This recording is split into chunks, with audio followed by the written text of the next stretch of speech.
Well, to be honest with you, I didn't take a real close look at them last year, so it'd be hard to really compare them, to be honest. I just looked at the first team was Purdue. I know they beat Purdue. Purdue handled us, and they did it by being really disruptive last year. And this year, I think they're equally, from what I remember of them. And they just put a lot of pressure on you all over the place. I think defensively, they can get out in passing lanes. They make it hard to throw the ball in the post. Their posts are really active and coming around and getting deflections. And then they are so relentless on the offensive glass. Our leading offensive rebounder, Leah Needle, who we think is pretty good. I think got about 60. I don't know exactly where she's at offensive rebounds. That's our lead.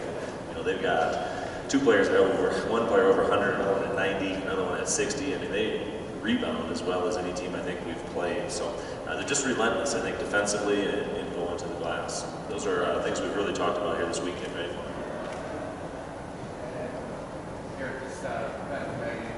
For you as a coach, how rewarding is it for you to see her finally get this opportunity after doing the things that she has? Yeah, you know, the worst part of coaching isn't losing. That's close to the worst. But the worst part of losing is seeing athletes really go through a lot of adversity, especially with injuries or going through struggles at home or whatever else might happen. Because we get really wrapped up into the basketball side of things, and people sometimes forget that there's a real human nature to what we do. And Megan had a tough go about it. We had just moved Megan into the starting lineup in freshman year, and she tore ACL in practice. And nobody was even around her within 10 feet of her. It was basically a warm-up drill. And tried to bring her back last year, and it just wasn't quite 100%, so she played 5-6 games, and we knew it wasn't going to go, so she ended up getting a hardship.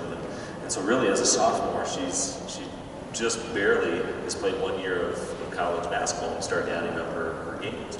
So she's a great player. She's carried us a couple of times and helped us win games when we were struggling. She was a top 100 recruit out of high school. And so, you know, as a coach, to see someone go through those challenges and now come out the other side and have success, that's pretty rewarding. We have other players too. Steph Pollock obviously is redshirting this year, would potentially be a starter for us because of an injury. Gabby Bover had the redshirt her freshman year because of an injury. So we've had our share. Hopefully we've had our quota. We don't have to worry about it anymore. How does having Megan back and healthy? How's it helping this year? How is it helping her? Well, I think Megan's a player that helps us compete against a team like South Carolina, like Georgetown, Nebraska, Purdue, all these teams that we've played in the past. You have to have, I think, you have to be able to have some mismatches or have something that can work towards it. Megan at 6'2", who plays kind of a guard, she can create some of those. She can get into the basket, finish around the basket, shoots the ball really well. Having her too also allows Ashley to play an off guard, which is critical. Last year Ashley had to play more of a 3. She's really undersized for that position. So now Ashley, I think, has got some advantages with that 2 spot for us. So it just really kind of puts everybody back in their natural position on the perimeter. And our offense has always been designed towards versatile wing players. And Megan certainly is that, Ashley is that. And we need those players to play well this time of game.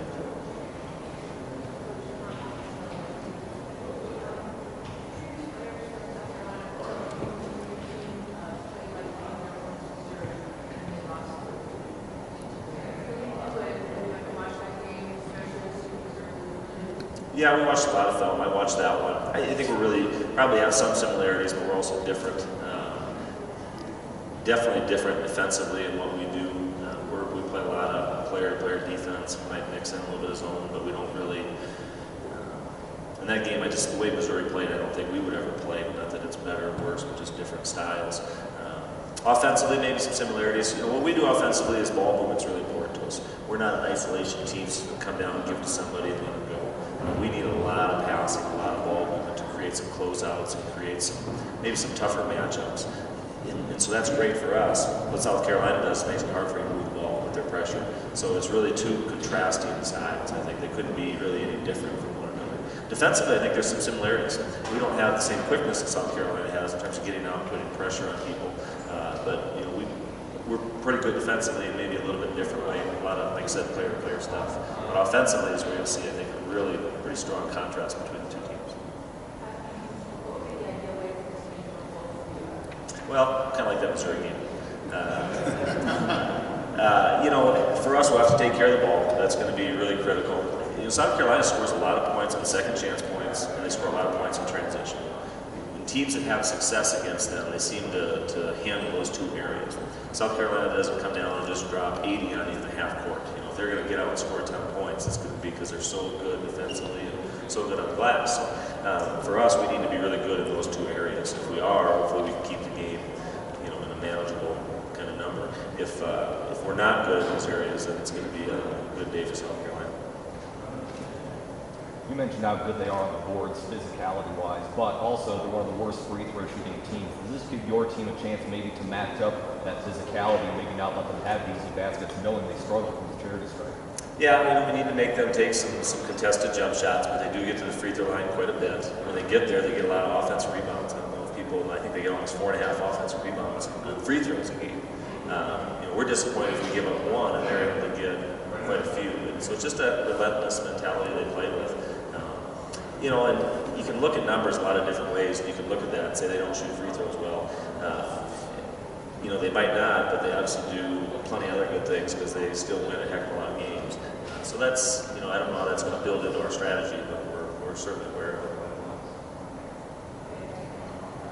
So the same sort of thing, shoot from the perimeter, half court,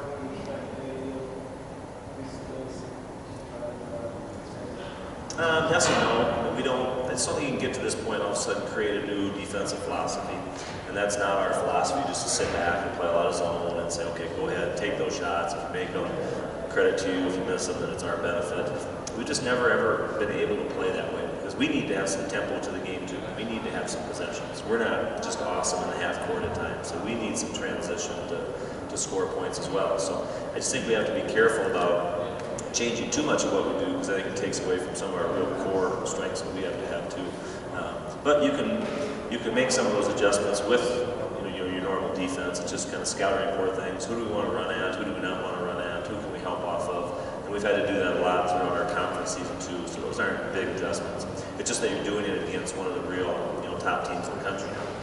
And what we do against them, everybody else has done against them too. So they're not going to be surprised by too much. We're just going to have to play very well with what we do. Coach, this is the first time your program's played an SEC team.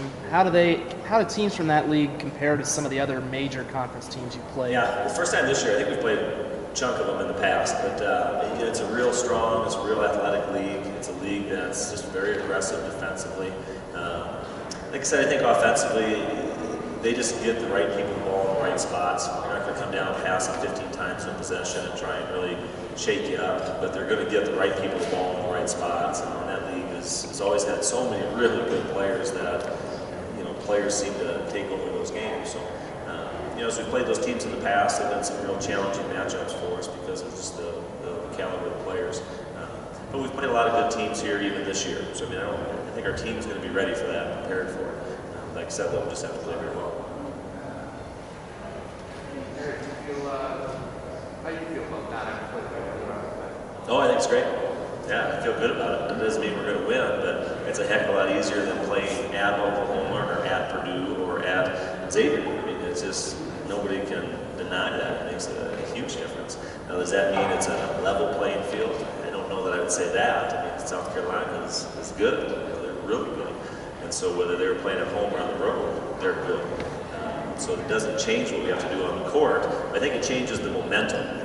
If a team gets a 6-0 run and you're playing them at their own place and then the crowd gets rolling, that's a momentum thing, and you can't control that.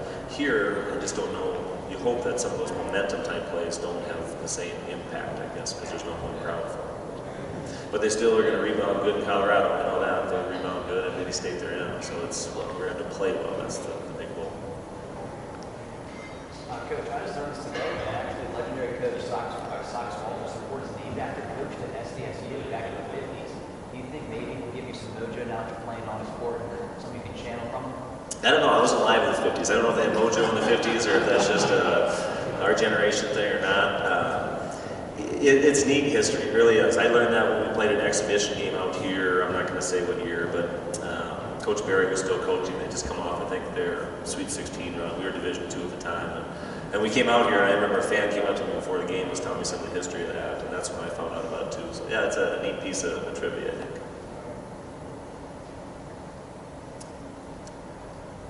Aaron, this is the second year in a row that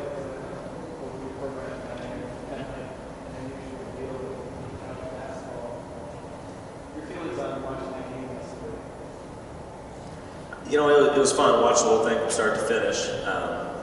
I think our guys would have left the court feeling like they probably left some positive plays out there.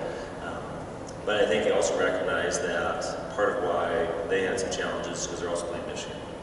Michigan is pretty good. And that'll be the same with us too, and that's what we felt after these last few tournament games. We haven't walked off the court feeling like we've played great, but we also walk off the court and recognize that a lot of it had to do with Purdue or Xavier or Oklahoma, and that's just the way it comes in this time of the year. We've told our team that we'll have to play great, but we're capable of playing great. There's just no question about it. We can't go in tomorrow and play an average game and expect to win. But if we play a great game, which we've done throughout our history, we've got a chance to beat a lot of people. And so I know our men felt that way going into it, and they didn't have a great game, and they lost. And the same would be true tomorrow for us. So our goal is to get us playing good basketball. I think we're capable of that. This team has played well all year, played some really good teams, so it'll be fun to see how we respond in game one. Yeah, that's a good question. It really changes from game to game, and the reason I say that is we get asked it a lot. We're a pretty balanced team. You don't look at us and say, if you stop player A, it shuts it down. We've had a couple players go off. Ashley Heidi's going to be one of them who's up here today. She had a real big game at Georgetown, really carried us to a win right there. She was big in the conference tournament when we needed her to make plays. Megan Watashik has that kind of ability. Katie Lingle has that kind of ability. Those three are the ones that we use in crunch time. They all play a little differently, so we'll kind of look at the game where we think we may have an advantage as to whether it's Katie in the post or Megan or Ashley. But those three have a lot to do with our success.